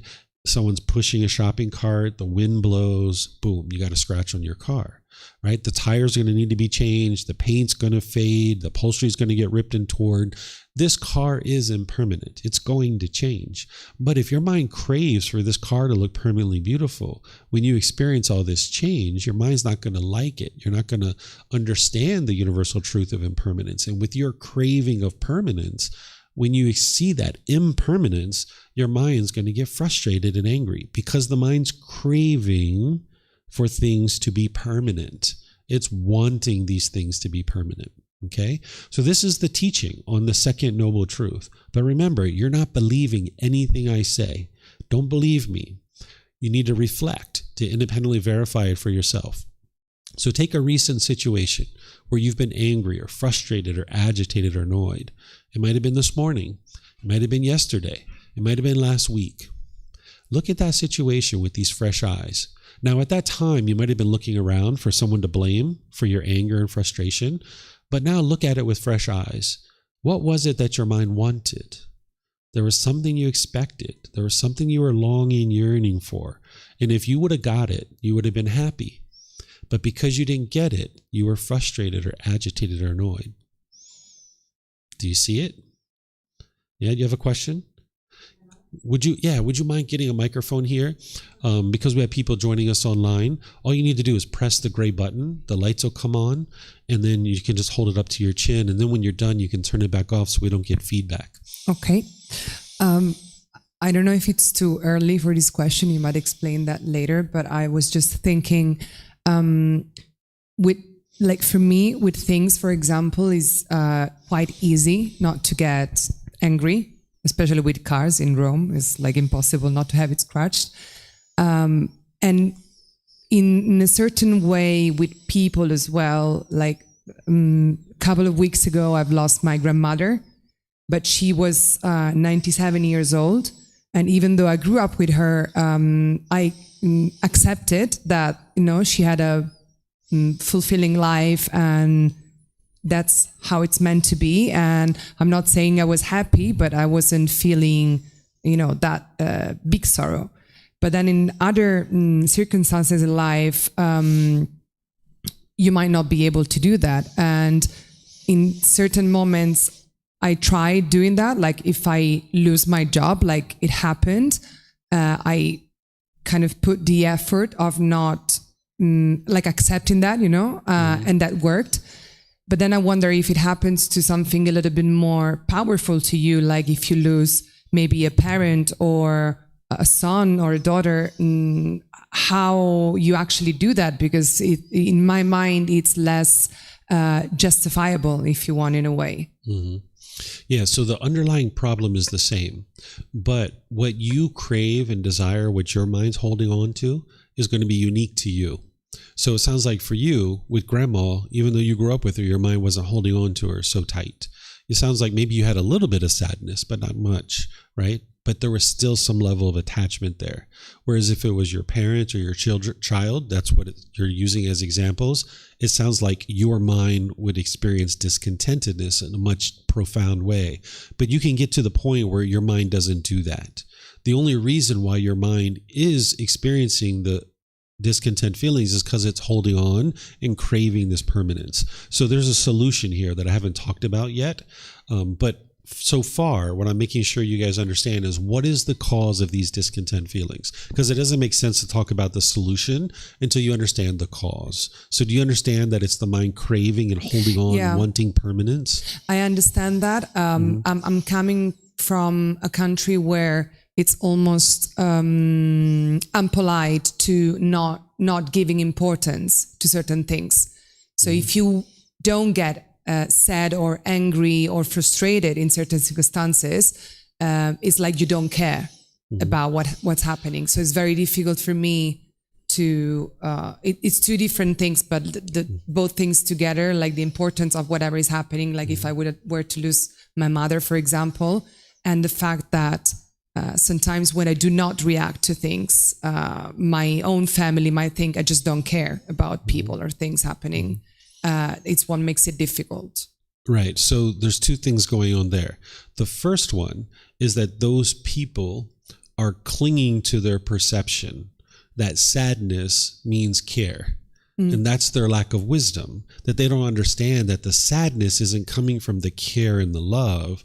The sadness is coming from the attachment. The other thing that's going on is that personal existence view. You have a longing, a yearning, clinging to how other people perceive you. You want to be perceived by others in a certain way. And now if you're not being perceived that way, you don't like it, right? So if I went to a funeral and I'm not crying and I'm just completely peaceful and joyful, and people look at me and say, "You didn't love grandma, you're not even crying," I just would smile. I wouldn't say anything because I know in my mind, I love grandma. I love grandma deep down into her bones, right? There's no way that I don't love grandma. I'm just not attached to her. So they could say whatever they want to me. They can cling to their perception that because I'm not crying, I didn't love grandma, but that's on them. That's their lack of wisdom. It has nothing to do with me whatsoever. So you got to get rid of the clinging to this personal existence view and wanting to be perceived by others in a certain way. And also it's important not to cling to your perception that sadness at a funeral means care and love, because that's not what that is. That's the attachment that's causing that. So what you're doing on the path to enlightenment in a lot of regards is you're changing your perspective about the world to be able to see the truth, right? You're able to see the truth now rather than cling to these misperceptions about the world. You're starting to see the truth more and more of what's really going on in the world. And that takes time for you to gradually see that and be able to let go of that personal existence view. You're not going to be able to get to peace and joy in 3-hour class, right? You're not going to be able to snap your fingers and do that.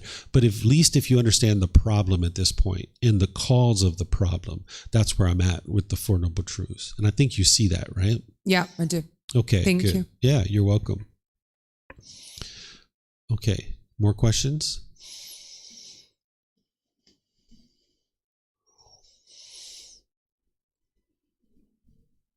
Testing. Okay. Thank you so much. And I have a question about how to contain your anger. Sometimes, the surge of anger will envelop you suddenly, and it isn't right, but you don't know how to get rid of that. Okay, that's what I'm going to talk about next. I'm not going to teach you how to contain your anger. I'm going to teach you how to remove the causes and conditions that are producing it, right? Because there are certain things in your mind that are producing this anger. And now you've learned the cause of it is your craving, desire, attachment. So I think a lot of you guys are in hotels. Let's just say that I had a craving or an expectation for the hotel to change my sheets and make my bed, right? And let's just say I come back to the hotel and the bed hasn't been made. And now I get angry and frustrated, right? This is because you have a craving in your mind. You want the bed to be changed and the sheets to be made. Well, of course, the hotel aspires to change your sheets and make the bed. And this is what they do. And they're kind of their normal policy. But let's just say the housekeeper overlooked your room that day. Or let's just say they got pulled away because maybe their son had a accident and they had to go to the hospital and now they're short staffed and they didn't get to your room. But if you walk in the room and your bed's not made and you get angry, that's because you're craving, you're expecting, and you're longing, yearning. And now you go down to the front desk and you be bitter, harsh, and hostile with them. And you start yelling and hollering at them and being rude and impolite. This is just causing you harm. Where what you could do is you could realize, the bed wasn't made. Well, what else could I do here? I could make it myself. That's one option, right? The other option is I could go down to the front desk and I could politely talk to them and say, hey, is there any kind of issue? I noticed my bed wasn't made. Is there a way for us to solve this? And they're like, oh yeah, ma'am, I'm so sorry. Our housekeeper had to go away. She's coming back, or he's coming back at 6 p.m. tonight, and they're planning to make your bed at 6:30. Does that work for you? And you're like, you know what? Don't even worry about it. I'm fine, right? Or whatever you say, right? But getting angry in the situation doesn't fix anything. That just makes the matter worse. So what the Buddha is teaching you first here is that there's this problem that's in your mind. And now there's this cause, this craving, desire, attachment. The third noble truth is explaining the solution of how to eliminate this, that the elimination of discontentedness is possible by eliminating craving, desire, attachment. If you can eliminate your cravings, desires, attachments, then you can eliminate your discontent feelings. So rather than walking into the hotel with the craving that I want my bed made, instead it's like, hey, this is what you would like to occur. And some days it's going to happen and some days it's not going to happen. And when you walk in and you see that it's happened, okay, great, they made the bed. If you walk in and it hasn't been made, okay, no worries. Let's see what we need to do here. Let's figure this out. No need to crave it and expect it and long and yearn for it, because that's what's going to produce discontentedness in your mind, right? So if you eliminate your craving, desire, attachment, wanting things to be a certain way, then you can eliminate your discontentedness. Because when that anger is arising, as I mentioned to you guys before, you'll tend to falsely attribute it to something external. And you'll push people away. You'll be bitter, harsh, and hostile through your intention, speech, and actions. Or you'll put your expectations on people, trying to force and control them, like trying to force the front desk to do things your way. Right? And in these situations, you're just causing yourself difficulties. So if you eliminate your cravings, desires, attachments, you can eliminate your discontentedness. And now the fourth noble truth is the path to eliminating discontentedness is the Eightfold Path. This is the complete perfect plan that's going to guide you in eliminating all your discontentedness. And it starts with right view. That's what I've been teaching you. What right view is to have the right view of what's going on in your own mind. The right view is that your mind is causing your own discontent feelings. Wrong view would be to blame other people for the feelings that you're experiencing. And if you start going around the world or continue to go around the world and blame other people for the feelings you experience, you'll never actually solve it. You'll stay stuck in the continuous problems over and over and over again. So with wrong view, somebody will push away, be bitter, harsh, and hostile, or put your expectations on people. But if you have right view, then you understand that the real problem is within your own mind. And now it's just a matter of figuring out what is the craving that you need to let go of. I'm craving for my bed to be made. I want it to be permanent. When I walk into the hotel room, I want everything to look perfect. And I walked in and I saw the bed's not made. I got angry.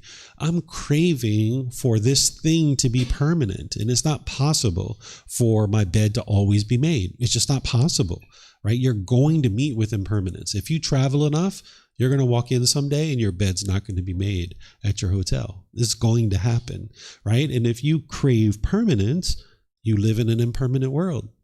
It's not possible. You're not going to get things to be permanent, right? So right view is having the right view of what's really truly going on, that it's your own mind that's causing these feelings. And then what the Buddha does is he builds on top of that additional teachings that are going to help you to be able to now completely transform the mind. But it starts with right view.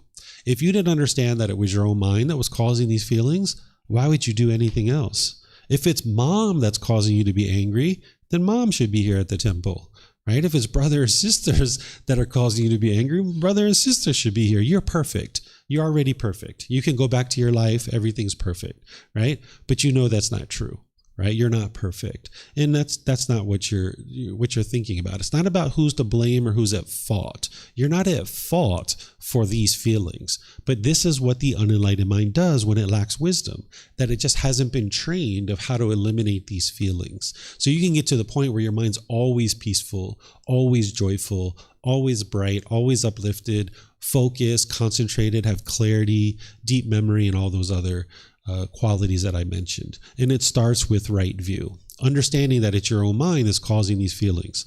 So the way you practice this is that now and forever, whenever you're angry, frustrated, agitated, annoyed, or any other discontent feeling, stress or anxiety, look inward. Don't look outward. Don't try to blame the outside world. Look inward and figure out, what am I craving here? What am I longing and yearning for? Right? You probably have examples from your life. You can look back over your life. I'm sure you've been arguing with people, adamantly trying to convince them that they had to stop doing what they were doing because what they were doing was making you angry. I know that I did in the past. I used to argue with people, especially my wife, and try to convince her that what she was doing was making me angry and she had to stop doing it, right? But that wasn't what was making me angry. It was my own mind that was doing this. So even though you've argued and maybe you were fighting till death to try to convince somebody to stop doing what they were doing, in every one of those situations, it was your own mind that was causing it. Now, that's not to say that they weren't doing something unwise, because somebody could have surely been doing something unwise, but that's not what's causing you to be angry or frustrated or annoyed. It's your own craving and wanting things to be a certain way. Okay? Do you guys have any questions on this? So you can look inward. Yeah, go ahead and get a microphone. You can look inward and you can solve this through training your mind. Thank you. I want to ask that if I have no expression, I will not do that things. So how can I draw the expectation to do these things? Mm-hmm. This is my question. Thank you. Sure. So with craving, desire, attachment, the mind is chasing and chasing and chasing and chasing. And if you get what you want, you get happy. And if you don't get what you want, you get sad or frustrated. You can see that pretty clearly, right? But then if you start letting those things go and you're not chasing after things anymore, you might think that your mind's going to swing over here to the other side where there's dullness, there's lethargic, where the mind's lazy. Because where you get your motivation now is you want those pleasant feelings, right? Or you want that money that the mind's chasing after. So the mind can see in the unenlightened state these two sides very clearly, is chasing after something or being dull and lethargic and lazy, because you understand those two sides very well. Because you'll normally chase, and then when you get tired, your mind will swing to the other side and you'll be exhausted and tired. Well, what the Buddha is teaching you to do is he's inviting you to the middle way, where you can come to the middle, where you can pursue things as a goal, objective, or interest based in wise decision making, not based in craving. Now, when I talk about a goal, a true goal is a goal where you're not actually forming your inner feelings of whether you get it or not. You might be forming goals now. This is very common. Whereas if you get it, you're happy. And if you don't get it, you feel sad. That's not a goal. That's a craving, desire, attachment. You're forming your inner feelings on whether you get it or not. A true goal is one in which you work towards it. And whether you get it or not, you can still maintain your happiness. So if I'm working towards a goal and I'm 80% of the way there, I can look at it and say, haven't gotten to my goal. I can extend my timeline, give myself more time to meet this goal, or I can add resources to it, more money, more things, and maybe that'll help me get this goal. Or you know what? Maybe I'm happy with the 80%. I don't need to go any further. I can just stick with the 80% and everything's completely fine with the 80%, right? But nonetheless, I'm not forming my feelings based on whether I get it or not. I'm just gradually working towards it out of wise decision making. Over here, you're only chasing this thing because of your selfish desires of what you want rather than a wise decision, right? So you would like to learn how to do this, and the mind doesn't know how to do this in the unenlightened state. That's part of what the mind's learning how to do, is it's learning how to pursue things as a goal, objective, or interest wisely, based on wise decision making, and then not forming your feelings on whether you get it or not. And this comes with practice and training. This is the middle way. Yep, you're welcome. Okay, let me see if we have any questions online. Hello to all of you people online. Welcome to our class. Okay, I'm not seeing any questions online. So what I'm going to do then is I'm just going to end class here by thanking all of you guys for joining. Thank you for being interested in learning the teachings of the Buddha, whether you're here at the temple or you're online. If you guys would like to learn more, there's opportunity for you to do that. This Monday, I'm going to be starting a brand new course, Monday through Friday, which is a foundational course. This is a great opportunity to learn all the teachings that you need to really get started. This is just the first teaching, but in order to really transform your mind, you need to learn all of these teachings. You need to learn each one of these factors. So I'm going to be walking students through and helping them to understand how to put together the Eightfold Path in your day-to-day life and some other topics as well. So you're always welcome to that, whether you're here at the temple or you'd like to attend online. I live stream all my classes from here. I teach here and I teach other places as well. You can see our website and our calendar in order to be able to see the times that you can learn. So if you'd like to learn more, there's help for you here, because ultimately what you're able to get to is you're able to get to what I talked about at the very beginning, that what the teachings of the Buddha are is there to heal from what hurt you so that you never need to hurt again. So if you're tired of anger and sadness and frustration, if you're tired of feeling lonely and bored, if you're tired of the broken relationships over and over and over again, that's what the teachings of the Buddha are here for, to be able to help you to learn and grow and develop and evolve to the point where you're no longer experiencing this, where you can have a bright, uplifted, and joyful mind all the time. But it's up to you to decide if that's something that you would like to do, is get to the point where your life is completely in harmony and you have nothing but success and joyful relationships all around you. So that's what the teachings of the Buddha are for, is to heal from what hurt you so that you never need to hurt again. And what's hurting you is inside your own mind, but you can fix it because it's impermanent, right? You can fix this mind. You don't have to experience anger and sadness permanently because it's impermanent, right? You can change it. You can completely transform your mind. So thank you for coming, and feel free to let me know if you guys have any questions. Feel free to come up and talk with me. And as you need help, I'm here to help you. Okay, so whatever you choose to do today, have a very wonderful and lovely rest of your day. Perhaps we'll see you next time. Sawadee krap. Sawadee krap. Sawadee krap. Ni hao. 再见.